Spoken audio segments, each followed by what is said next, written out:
Hello, in front of me I've got Seat Leon. In this video I'll tell you what is the service schedule of this car. To check the service schedule by system, take a look at the instrument cluster and press and hold OK button on this screen.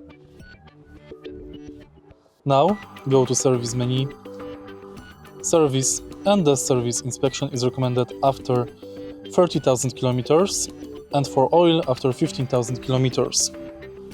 In real, the interim service should be done every 10,000 miles or 12 months, including oil change, oil filter and key checks. Major service every 20,000 miles or 24 months, and DSG gearbox oil every 40,000 miles. If you find this video helpful, please leave like, comment and subscribe.